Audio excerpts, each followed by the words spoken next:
അസലായിരിക്കുന്നു ചപ്പാത്തിയും വെജിറ്റബിൾ കറിയും എന്നത് തന്നെ മതി അല്ലേ വിക്രം? അതെ അതെ. എന്നും ഇത് മതി എന്ന് അദ്ദേഹം പറയും. പക്ഷെ ഞങ്ങൾക്ക് വല്ലോ ഇച്ചിരി കടിച്ചു പറിക്കണം. കടിച്ചു പറിക്കാൻ എടോ ഇച്ചിരി മീൻ ഇറച്ചി വേണം. വിക്രം,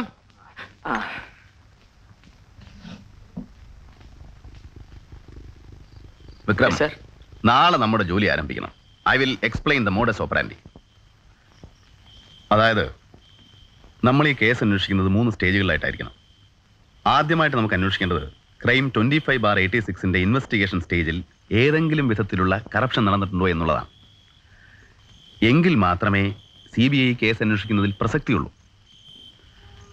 അന്വേഷണത്തിന്റെ 2ാം ഘട്ടം ഓമനയുടെ മരണം കൊലപാതകമാണോ അതോ ആത്മഹത്യയാണോ എന്നുള്ളതാണ്. ആത്മഹത്യയാണെങ്കിൽ നമ്മുടെ ജോലി എളുപ്പം തീരും. മറിച്ച് കൊലപാതകമാണെങ്കിൽ നമ്മുടെ യഥാർത്ഥത്തിലുള്ള തലവേദന ആരംഭിക്കാൻ പോകുന്നത് അപ്പോഴാണ്. അവിടെ നമ്മുടെ അന്വേഷണത്തിന്റെ 3ാം ഘട്ടം ആരംഭിക്കും. നമുക്ക് കിട്ടിയിട്ടുള്ള പോലീസിന്റെ കേസ് ഡയറിയെന്ന് ഏറെ ഒന്നും പ്രതീക്ഷിക്കേണ്ട. ഏത് കേസും വളച്ചൊടിക്കാൻ മിടുക്കന്മാരായ സാറന്മാരാണ് ഈ കേസും അന്വേഷിച്ച് റെഫർ ചെയ്തിരിക്കുന്നത്. എനിക്ക് തലവേദന ഇപ്പോഴേ തുടങ്ങി. അത് പതിവ് കഴിക്കാത്തതിൻ്റെതാ. പറയുന്നത് ശ്രദ്ധിക്ക് വിക്രം. നാളെ നിങ്ങൾ ഈ നാട്ടിൻ പുറത്ത് ആകെ ഒന്ന് കറങ്ങണം. ഔസേപ്പച്ചന്റെ ബിസിനസിനെ കുറിച്ചും മറ്റും എല്ലാ കാര്യങ്ങളും അന്വേഷിക്കണം. കഴിയുമെങ്കിൽ അയാൾക്ക് ഏതൊക്കെ ബാങ്കിലാണ് അക്കൗണ്ട് ഉള്ളത്, ആരൊക്കെയാണ് അയാളുടെ അടുത്ത സുഹൃത്തുക്കള് എന്നൊക്കെ. ഞാൻ അത് രാവിലെ ഈ കേസ് ആദ്യം അന്വേഷണം നടത്തിയിരുന്ന DYSP മിസ്റ്റർ വർമ്മയെ കാണാൻ പോകും. ഹാരി ഇവിടുത്തെ ടെലിഫോൺ എക്സ്ചേഞ്ചിൽ പോണം.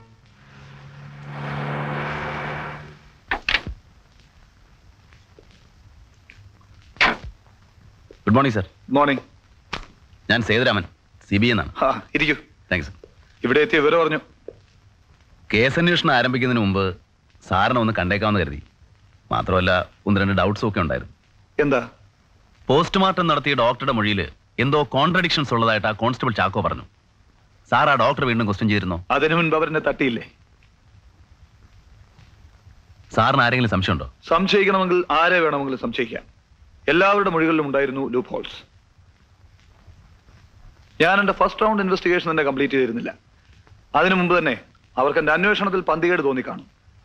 ഒരു സുപ്രഭാതത്തിലൊരു ഓർഡർ, എനിക്ക് റൂറലിലേക്ക് ട്രാൻസ്ഫർ. ഹോം ഡിപ്പാർട്ട്മെന്റ് അല്ലേ, പലതും നടക്കും. ആര് ചോദിക്കാനാ?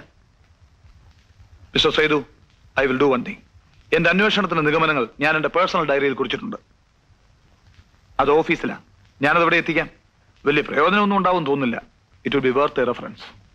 ശരി സർ, ഞാൻ ഗസ്റ്റ് ഹൗസിലെ താമസം. പറയട്ടെ. ഭാര്യ ഇല്ലാത്തതുകൊണ്ടാ നിങ്ങൾ ആദ്യമായി വന്നിട്ട് ഒരു കപ്പ് കാപ്പി പോലും തരാഞ്ഞത്. Oh, it's all right. Mister Sethu sir, എനിക്ക് കഴിയാത്തത് നിങ്ങൾക്ക് കഴിയട്ടെ. I wish you all success. Thank you sir.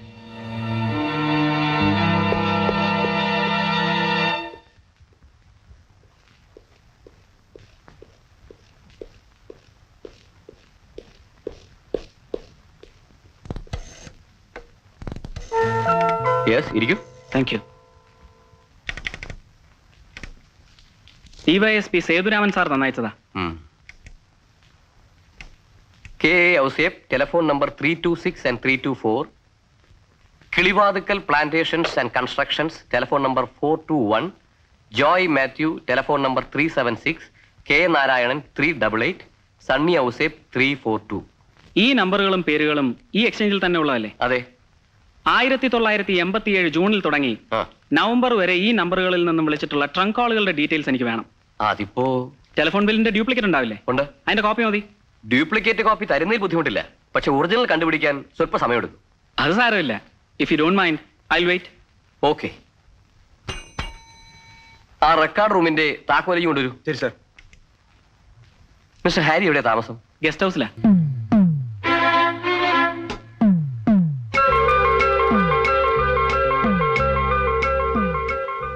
ഔസേപ്പൻ company, Kilivathukkal plantations.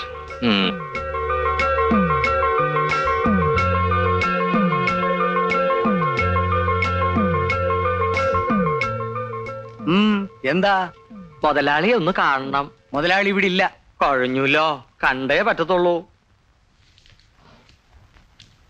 ഞാനും കൂടി ഒന്ന് ഇരുന്നോട്ടെ. മനസ്സിലായില്ല. എന്റെ പേര് വിഷ്ണു നമ്പൂതിരി എന്നാ.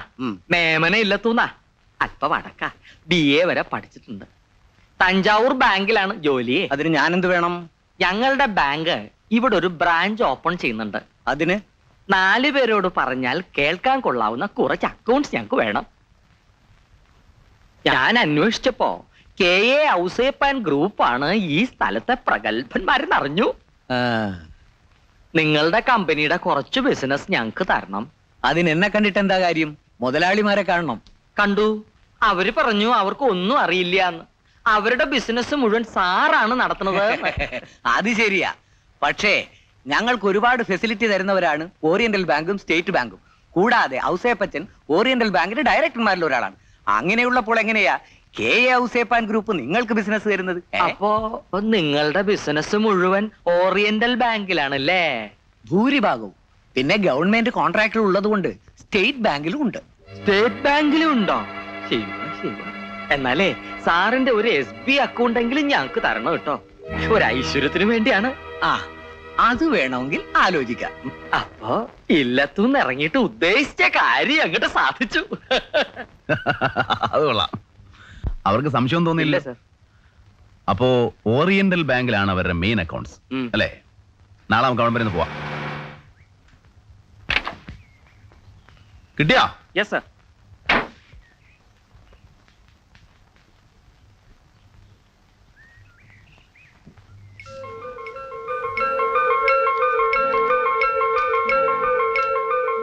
ഇതിൽ നാരായണന്റെ നമ്പറിൽ നിന്നാണല്ലോ ഏറ്റവും കൂടുതൽ കോളുകൾ. അതെ സർ. അപ്പൊ ചാക്കോ പറഞ്ഞത് ശരിയാ. നമുക്ക് നാരായണ ഒന്ന് കണ്ടളേ. എന്താ? നാരായണൻ സാറില്ലേ? ഉണ്ട്.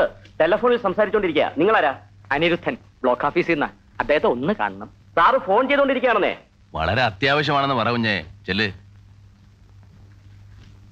ആ ഡോക്ടറോ? ഡോക്ടറിനെ ഞാൻ വിളിച്ചെന്ന് പറഞ്ഞേ. അയ്യോ ഡോക്ടറിനെ പേടിക്കുന്നേ. ധൈര്യമായിട്ടിരിക്കണം. ആ ഇവിടെ ഗസ്റ്റ് ഹൗസിലാ താമസം. ഒരു പട്ടരാ. സേതുരാമനോ വട്ടാവരാമനോ അങ്ങനെ തന്നെ പേര്. കൂടെ ആരൊക്കെയോ ഉണ്ട്. എന്ത്? പട്ടരിൽ പൊട്ടനില്ലെന്നോ? എന്റെ ഡോക്ടറെ ഇപ്പൊ സൂക്ഷിക്കാൻ ഒന്നുമില്ല. അതൊക്കെ പണ്ട്.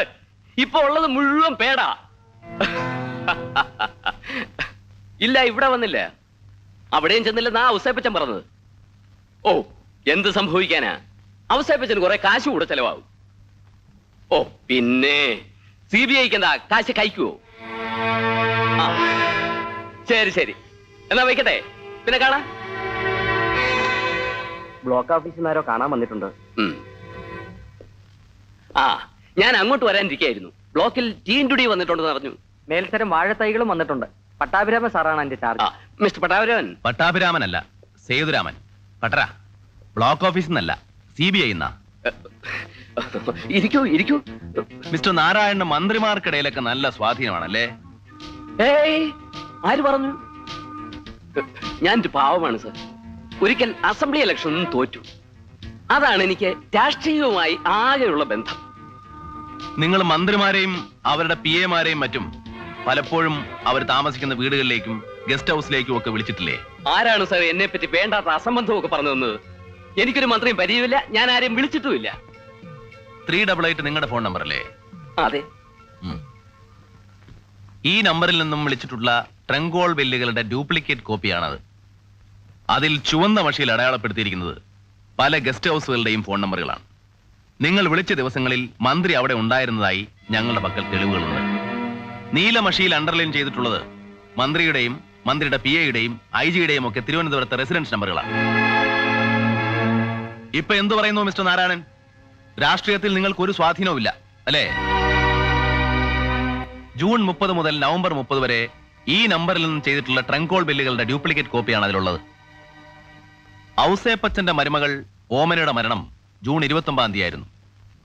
ഔസേപ്പച്ചൻ നിങ്ങളുടെ ഏറ്റവും അടുത്ത സുഹൃത്തും. വളരെ ഡിപ്ലോമാറ്റിക് ആയിട്ടാണ് ഈ മരണം ആത്മഹത്യയായിട്ട് റെഫർ ചെയ്യപ്പെട്ടത്. ഇതിലൊന്നും ഒരർത്ഥവുമില്ലേ മിസ്റ്റർ നാരായണൻ? വാ.